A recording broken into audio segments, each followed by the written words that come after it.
Hello बच्चों, welcome to online science master. तो आज आप सब लोगों के लिए मैं बहुत इंपॉर्टेंट डिस्कशन लेके आई हूँ और डिस्कशन है बिहार स्टैट को लेके, जो कि आप लोगों का एग्जाम मार्च में होने जा रहा है। आप लोग ऑलरेडी उसके आवेदन भर चुके हो और आज मैं आपको बताऊंगी कि बिहार स्टैट का साइंस का सिलेबस कैसा आने वाला है और क्या क्या चीज़ों को आपको उसमें पढ़ना है, कौन कौन से टॉपिक आप लोगों को पढ़ने हैं, क्या इंपॉर्टेंस रहेगी, कैसे आप तैयारी करेंगे। तो इन सब चीज़ों के बारे में बात करूंगी। माध्यमिक पेपर वन स्टेट 2023 का सिलेबस मैं आप लोगों के साथ डिस्कस करने जा रही हूँ। ध्यान से पूरा सुनना, शुरू से लेकर अंत तक पूरा वीडियो देखना है। Like share and subscribe, do click on the bell icon ताकि आपके पास नोटिफिकेशन आए। डेली लाइव क्लास के लिए आप मुझे सुबह 11 बजे ज्वाइन भी करेंगे और आप सब लोग हर रोज अपनी क्लास को कर सकते हो, मुझसे पढ़ सकते हो और आप लोगों को बहुत अच्छे से तैयारी करने को मिलेगी। ठीक है, तो आप हम लोग शुरू करते हैं। तो माध्यमिक पेपर वन एस्टेट 2023 साइंस का पेपर बच्चों आप लोगों को इसमें 100 नंबर का आने वाला है और इसमें आप लोगों को टॉपिक्स क्या क्या पढ़ने हैं। तो एज यूजुअल जो आप लोगों का सब्जेक्ट रहेगा ये 9th एंड 10th के लिए है, क्योंकि माध्यमिक पेपर है तो ऑफकोर्स आप 9th एंड 10th के लिए पढ़ रहे हो। तो यहाँ पर आप लोगों को सबसे पहले जो आपकी की बुक रहेगी वो रहेगी एनसीईआरटी, जो कि आप लोगों ने जरूर पढ़ना है। अलोंग विद डैट जो बिहार की जो एस्टेट की किताबें हैं वो भी आप लोग पढ़ेंगे, यानी एससीईआरटी के ऊपर आप लोगों ने पूरा पूरा ध्यान देना है। सिर्फ एनसीईआरटी नहीं बल्कि आपको एससीईआरटी को भी पढ़ना पड़ेगा। जो आपके टॉपिक रहेंगे इसमें वो आपके तीनों सब्जेक्ट से आने वाले हैं, यानी बायोलॉजी भी आएगा आपको इसमें, फिजिक्स भी आएगा और साथ साथ आप लोगों को केमिस्ट्री भी आएगा। ठीक है, तो पेपर में इस पूरे सिलेबस में काफी ज्यादा हौच पौच करके चीजों को दिया है, बट इसको थोड़ा सिंप्लीफाई कर लेते हैं और जान लेते हैं कि हमारे पेपर में क्या क्या पूछा जाएगा। तो बच्चों इसमें आप लोगों को मादक और जंतु जनन एवं गुणवत्ता सुधार के लिए, यानी कि यहाँ पर आपको एनिमल और प्लांट फिजियोलॉजी का कंप्लीट सिलेबस जो है वो आप लोगों को आएगा।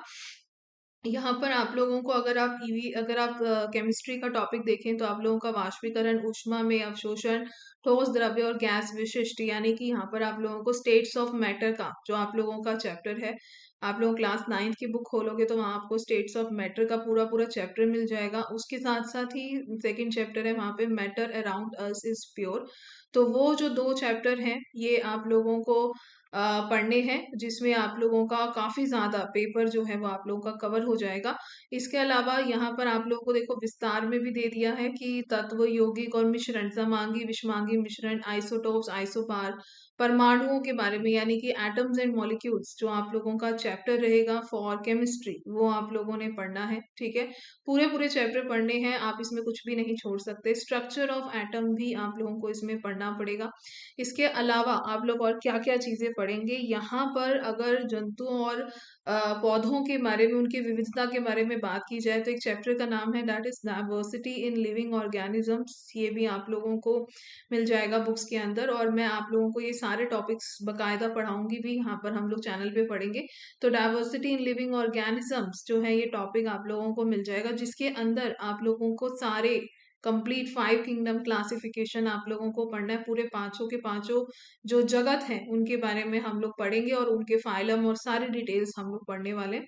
इसमें जंतुओं का समूह भी पढ़ा जाएगा और पौधों का भी समूह, जो कि काफी डिटेल में यहाँ दिया गया है। इसके अलावा आपको बायोलॉजी में और क्या पूछा जाएगा, यहाँ पर आपसे कोशिका यानी कि सेल के बारे में, उत्तकों के बारे में भी सब कुछ पढ़ना है। साथ साथ आपको अंग तंत्र के बारे में और कंप्लीट मतलब कार्य की, और साथ साथ यानी कि फिजियोलॉजी, साथ साथ एनाटॉमी और मॉर्फोलॉजी भी आपको पूरी पढ़नी पड़ेगी। सूक्ष्म जीवों के बारे में यानी कि माइक्रो ऑर्गेनिजम्स का जो टॉपिक है ये भी आप लोगों को यहाँ पर पूरा पूरा पढ़ना पड़ेगा। ठीक है, अगर बातों में अंतिक कोशिकाओं की बात की जाए, लिविंग सिस्टम की, तो यहाँ पर आप लोगों को पोषक तत्वों के बारे में भी पढ़ना है, यानी कि फूड एंड न्यूट्रिशन का जो आपका टॉपिक है ये भी आप लोगों को पूरा पूरा पढ़ना पड़ेगा। बात करते हैं फिजिक्स की, तो फिजिक्स में देखो आप लोगों का मोशन का चैप्टर पूरा पूरा पूछा जाएगा। यहाँ पर आपका फोर्स का पूरा चैप्टर है, ग्रेविटेशन का चैप्टर है, मतलब बेसिक जितना भी आप लोग पढ़ते आए हो, जो आप लोगों ने सीटेट के लिए पढ़ा या और किसी एग्जाम के लिए पढ़ा, टॉपिक्स वही है, बस थोड़ा ऊपर नीचे रहता है और क्वेश्चंस का लेवल अलग हो जाता है, तो उसके अकॉर्डिंग हम लोग पढ़ने वाले हैं। तो मोशन, फोर्स, ग्रेविटेशन हो गया, यहाँ तक कि प्रेशर का टॉपिक हो गया। ठीक है, तो स्वतंत्र रूप से कैसे पिंड गिरते हैं इनके बारे में हम लोग डिस्कस करेंगे। फिर आपका जो नेक्स्ट टॉपिक आता है वो है वर्क, एनर्जी एंड पावर, यानी कि कार्य, ऊर्जा और शक्ति। ये टॉपिक आप लोगों का अगेन फिजिक्स का हो गया, जो कि आपको डिटेल में पढ़ना है। तैरती हुई चीजें, पावर, प्रेशर का जो चैप्टर है वो आप लोगों को पढ़ना है। साउंड का देखो पूरा कंप्लीट टॉपिक है, मतलब कुछ भी नहीं छोड़ सकते आप। अगर आपके पास पुरानी वाली ओल्ड एडिशन की क्लास 9th की बुक है तो आपको सब कुछ उसमें मिल जाएगा, कहीं जाने की ज़रूरत नहीं है। बाकी अगर आप अपना समय बचाना चाहते हो, बहुत क्रिस्प डिटेल्स में आप लोग पढ़ना चाहते हैं, नोट्स भी चाहते हैं, तो आप लोग मेरे साथ जुड़े रहना। मैं आप लोगों को सारा मटेरियल दूँगी, क्लास में हम लोग पढ़ेंगे भी, डिटेलिंग में पढ़ेंगे, ठीक है? प्राकृतिक संसाधन की प्रकृति, संतुलन, यानी कि नेचुरल रिसोर्सेज के बारे में भी हम लोग पढ़ेंगे।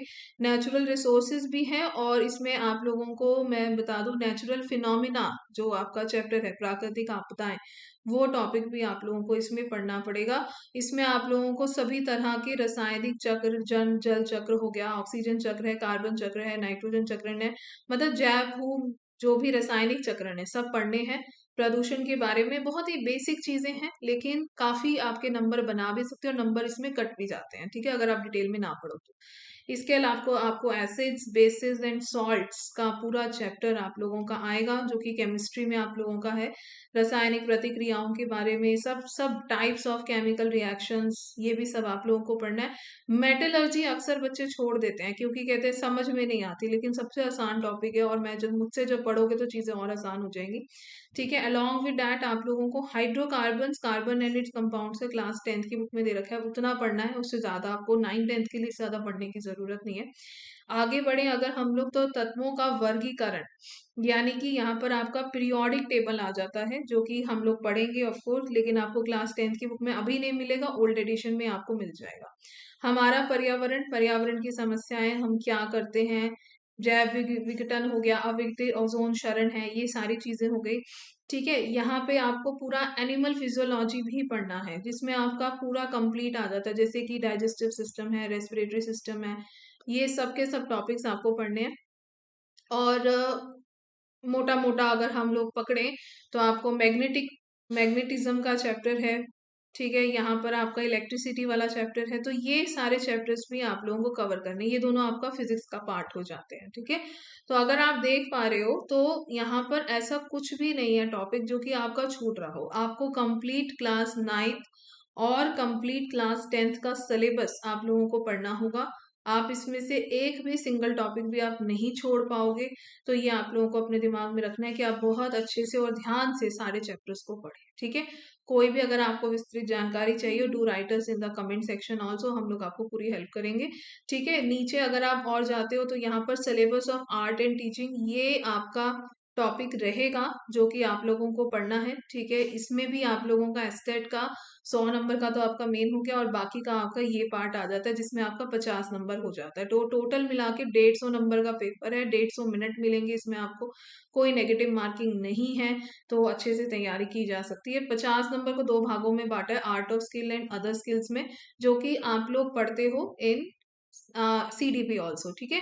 तो अगर आप CDP अच्छे से पढ़ रहे हैं तो आप लोगों का ये सारा कवर अप आराम से हो जाएगा, ठीक है। So what you all need to do is आज से ही पढ़ना शुरू करें। अगर आपका सीटेट का एग्जाम है, 21st को आपका सीटेट का पेपर है, उसके बाद अगर आप पढ़ना चाहते हैं तो उसके बाद भी कर सकते हैं, लेकिन please join us, like share and subscribe to the channel. मैं आपको पूरा डिटेल में पढ़ाने वाली हूँ, जुड़ेंगे तभी तो पढ़ेंगे, ठीक है। So please join us, subscribe to the channel, like and share. Thank you so much.